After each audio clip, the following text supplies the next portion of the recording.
Gracias a Juan por la información a esta hora de la tarde. 12:54 del mediodía. Está ya con nosotros Álvaro García Manrique, él es intendente nacional de SUNAFIL. Hoy, y tomen, y de verdad, a ver, es súper importante este tema. Todos apostamos no solo por tener estabilidad laboral, sino por tener un clima laboral favorable. A todas, hombres y mujeres, nos gusta trabajar siempre a gusto. El acoso sexual es una triste realidad que acompaña los ambientes de trabajo hace algún tiempo. Y hay que decirlo, hoy SUNAFIL ha lanzado medidas para frenar el acoso sexual laboral. Álvaro, gracias por estar hoy con nosotros. Buenas tardes. Buenas tardes, Claudia. Bueno, a ver, es oportuno y esto es un problema que distingue ya si somos hombres o mujeres. Creo que como seres humanos apostamos siempre por trabajar en un ambiente que consideremos sano, haciendo lo que más nos gusta. Pero si nos remitimos a la estadística, son más las mujeres que sufren de este problema. Sí, bueno, es un problema que es transversal, tanto para hombres como para mujeres. Y bueno, sí, es cierto que las estadísticas muestran de que las personas que son en mayor medida víctimas de hostigamiento sexual en el centro de trabajo son las mujeres respecto de los hombres. No obstante, aún así es un tema que los trabajadores que son víctimas de hostigamiento sexual todavía no se atreven en todos los casos a denunciarlos, ¿no? Existe quizá algún tipo de reserva, ¿no? Pero sí existen casos, pero no como se podría presumir, ¿no? ¿En la reserva o además en los medios probatorios para poder hacerlo? Porque lo que yo considero, por ejemplo, que es una muestra no solo de acoso, sino de algo que me incomoda, no sé cómo configuraría verdaderamente esto en un delito que pueda ser denunciado. Se me ocurre, no sé, si alguien me mira poniéndome un vestido y no me gustó cómo me miró o las cosas que me dijo, ¿de qué manera nosotros encontramos en este tipo de situaciones medios probatorios? Claro, es complicado, ¿no? El tema del Bastante. hostigamiento sexual, no solamente en el ámbito administrativo de SUNAFIL, sino también en el ámbito judicial, si es que acaso la víctima lo judicializa. Uno de los problemas es la probanza, ¿no? La probanza del presunto acto de hostigamiento. Sobre eso sí, evidentemente, de pronto hay una carga para el denunciante o la denunciante de poder generarse esas pruebas, ¿no?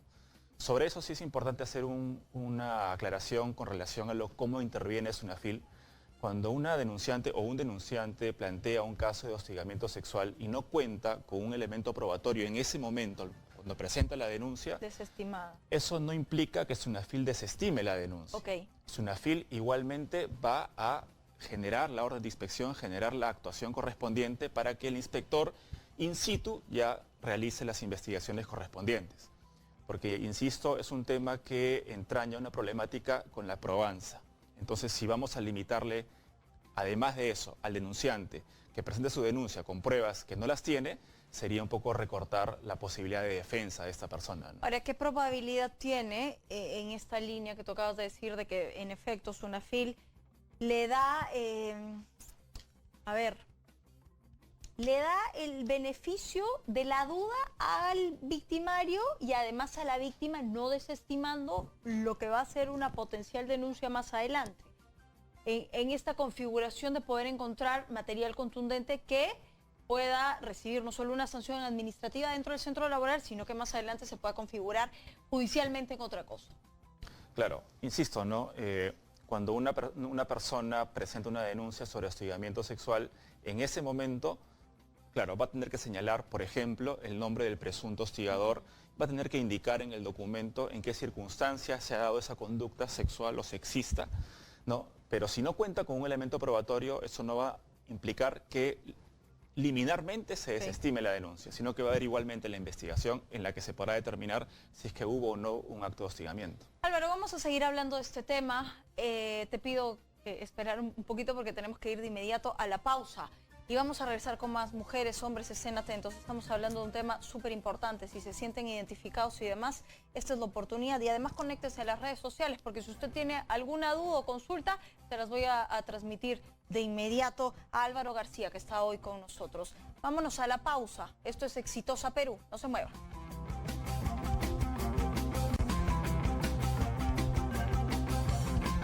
1:02 de la tarde, bienvenidos a una nueva hora de información aquí en Exitosa Perú. No tengo sino agradecimiento por todas las personas que se conectan a través también de nuestras redes sociales. El acoso sexual laboral es no solo un delito, sino una realidad que acompaña a hombres y mujeres a lo largo de este camino. Y muchos no se atreven a denunciar por lo que decíamos, cómo evaluar miradas, gestos, palabras que puedan más adelante ser un material probatorio contundente para al lado judicial hacer la respectiva denuncia, sino que además, se me ocurre, SUNAFIL tiene un pronunciamiento base en una fiscalización y la sanción sería meramente administrativa, ¿verdad? Claro, SUNAFIL interviene como una autoridad inspectiva y lo que va a hacer es, digamos, comprobar que existe la conducta de hostigamiento sexual y va a verificar si es que la empresa ha tomado o no las medidas correspondientes, las medidas correctivas, si es que ha tomado medidas preventivas, en fin, todo un paquete de medidas que tiene que adoptar la empresa. Si no las ha adoptado, entonces SUNAFIL va a sancionar, de ser el caso, con una multa, ¿no? Sin perjuicio de todo ello, ese trabajador que ha sido víctima de hostigamiento sexual tiene una vía adicional, que es la vía judicial, a la que, por ejemplo, de ser el caso, puede demandar una indemnización por despido arbitrario o por daños y perjuicios. Por ejemplo, si el hostigador es dueño de la empresa, gerente, accionista, entonces se entiende que el hostigador es directamente el empleador. ¿Y qué sucede ahí? Ese trabajador o trabajadora que es víctima de hostigamiento sexual puede ir al Poder Judicial y demandar la indemnización por despido arbitrario.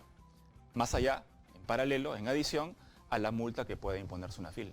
A ver, hablemos un poco de lo que podría configurar dentro de esta palabra, hostigamiento sexual. Según como está definido en la norma, el hostigamiento sexual puede responder a dos tipos de conductas, una conducta sexual o una conducta sexista. Una conducta sexual son todo tipo de acciones, gestos, miradas que tengan un contenido o una connotación sexual. Por ejemplo, un tocamiento indebido, una mirada lasciva, una conducta del hostigador que tienda a, digamos, manifestar una situación de acoso sexual. La conducta sexista es una conducta del hostigador que tiende a reforzar estereotipos de género, subordinación de un género hacia otro. En ambos casos se puede configurar la conducta de hostigamiento sexual. Importante precisar que la conducta de hostigamiento sexual no necesita reiterancia para que se configure. Es decir, desde el primer... con una sola vez. Por ejemplo, el primer tocamiento indebido ya se configura el hostigamiento sexual en el centro de trabajo. A ver, del lado del masculino, las mismas situaciones. Porque, a ver, no es un tema de género, de verdad. Para quienes nos están viendo no lo vamos a encajar de esa manera. Pero, ¿cuán probable es que una mujer también toque indebidamente a uno de sus trabajadores? O sea, ¿es recurrente más esto en hombres o en mujeres? A ver, es más recurrente en mujeres, ¿no? Pero la situación es transversal a ambos, a hombres y mujeres, como lo dije al inicio. ¿Y por qué? Porque además no solamente son tocamientos indebidos, ¿no? Imaginémonos el caso típico que es la promesa, ¿no? La promesa o el chantaje sexual, ¿no? Por ejemplo, el jefe que exige favores sexuales a su colaborador, hombre o mujer, a cambio de, por ejemplo, mejorar su condición o su situación laboral, ¿no? Por ejemplo, te aumento el sueldo, te promociono, te doy un ascenso, etcétera, a cambio de que tú accedas a mis requerimientos sexuales. Y eso puede darse tanto en hombres como en mujeres. Terrible. A ver, y esto, más allá de hacer una campaña preventiva, hagamos una campaña de información. Porque cuando se dan este tipo de situaciones, la primera pregunta es, ¿dónde voy? ¿A quién recurro? ¿De qué manera me quejo? Correcto. Nosotros como SUNAFIL intervenimos para investigar los casos de hostigamiento sexual y, ser el caso, sancionar a la empresa que, por ejemplo, tiene una política de inacción ante estos casos. Sin perjuicio de ello, el Ministerio de Trabajo también tiene un servicio de asistencia a la persona que es presunta víctima de hostigamiento sexual. Y en adición a ello, ya en el caso puntual de las mujeres, pueden acudir al Ministerio de la Mujer también. Entiendo que tiene algunos servicios para ese tipo de casos. Bien, necesitamos hacer de esto una suerte de darle seguridad a quienes se sienten víctimas de este problema. ¿Portales oficiales? Sí, las personas que tienen la necesidad de presentar una denuncia o realizar una consulta a SUNAFIL, tenemos para el caso de las denuncias 2 canales. Un canal presencial y un canal virtual. Es decir, la denuncia puede ser presentada en mesa de partes o a través del aplicativo que se encuentra alojado en nuestra página web www.sunafil.gov.pe. Eso para las denuncias. Y para el caso de las consultas, tenemos nosotros una línea telefónica gratuita, 0800 16 872, y además una plataforma digital para las consultas virtuales llamado Sunafil Responde, que también está alojado en nuestra página web. Bueno, esto va más allá de la información y demás. Sugerencias, recomendaciones, porque ustedes a diario, me imagino, verán esto. Sugerencia, que los trabajadores y trabajadoras no tengan miedo.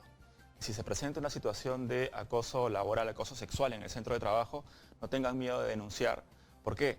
Porque SUNAFIL va a intervenir y, de ser el caso, va a sancionar a la empresa, y existe ya protección legal para esa trabajadora o trabajador que de pronto tiene miedo a denunciar para evitar algún tipo de represalias de la empresa. Esa persona que presenta una queja o una denuncia sobre hostigamiento sexual y tiene una represalia de la empresa, por ejemplo, es despedido, tiene protección legal. Ese despido puede ser catalogado como nulo y podría ser repuesto en el centro de trabajo. Es decir, instamos a los ciudadanos que en este momento están siendo víctimas de hostigamiento sexual a no callar esas situaciones, ponerlas en conocimiento de nuestra institución para tomar las acciones correspondientes. Claro que no. Callar hace que formemos parte de este sistema que queremos cortar de raíz. Efectivamente. Y SUNAFIL es el respaldo que ustedes tienen para poder ventilar este tipo de situaciones, así que si se ha sentido identificado con alguna de las situaciones de las que hoy hemos hablado, recurra, no está solo, y denuncie siempre y oportunamente aquí para poder terminar. Yo hablo del principio de oportunidad porque me cuesta creer que, no sé, alguien me tocó, me abrazó, que ha sido casos de los que han tenido las congresistas, pero los denunciaron un año después. Entonces, de verdad, o sea, si yo me siento vulnerada en ese momento, voy en ese momento, hago mi denuncia. Porque si ya es bastante difícil poder encajar esto como una prueba, en el tiempo se va perdiendo fuerza.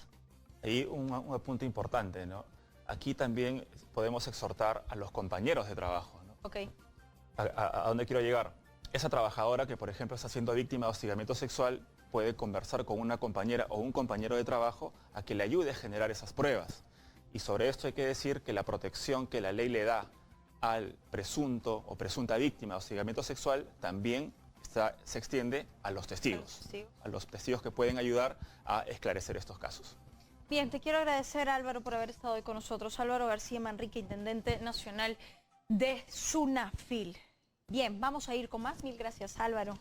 Y aquí siempre a disposición de poder tratar este tipo de situaciones. 1:10 de la tarde. Vamos a seguir avanzando con la información. No sin antes, ya tienen los portales oficiales. Recurra a ellos. Es importante hacer fuerza y empoderar a las instituciones. Y empoderarlas es que ellos tengan el reconocimiento de los casos y que luchen con ustedes por lo que es una vulneración de su tranquilidad, de sus derechos. 1:11 de la tarde, vamos con más. Querido Roy, ¿vamos con qué? Ahora aquí en Exitosa Perú. Antes de ir con más...